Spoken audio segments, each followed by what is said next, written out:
I thought I was done making bee boxes this summer, but then suddenly I needed a couple more, and since I was going to do that, it seemed like a good time to make a better jig for cutting the handles. The jig I settled on was posted on YouTube by Pip Storm, and I'll post a link below this video.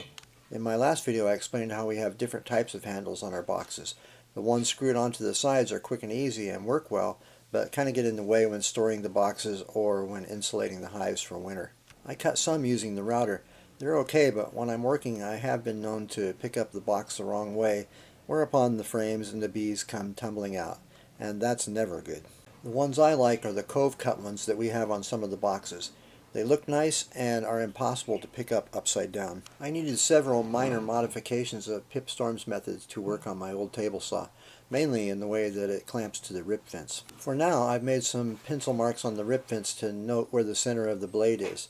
Once this was set, I measured from the edge of the table saw and made a note on the side of the box. Made from 3/4 inch stock, I wanted to cut my handles in a 1/2 inch deep. A small block of wood makes it quick to set my 3/4 inch dado stack to the right height. The block doubles as a caul for clamping the jig into place.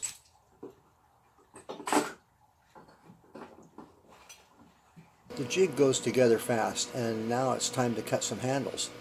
First you lay the box down slowly over the blade and then pick it up and let it slip down a couple of 1-inch radius slides.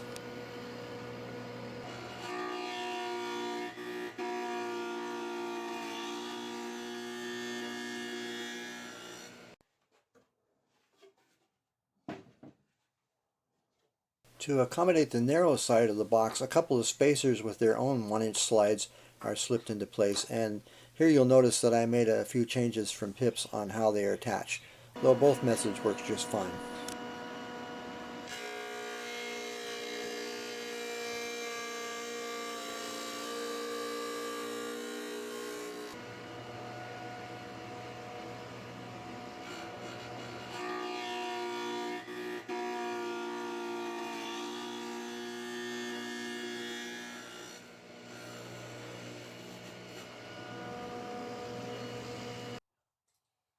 With my 8-inch dado stack, the handles come out to 5 inches wide, which would work fine, but I wanted them to be 6 inches wide.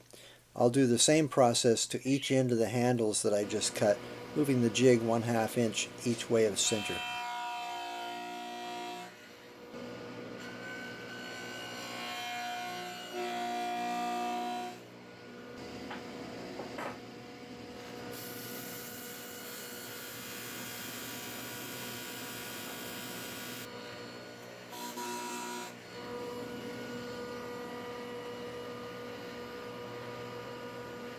Here's where you may be thinking that I'm being kind of fussy here just so I can add an inch to the length of the handle, and maybe I am.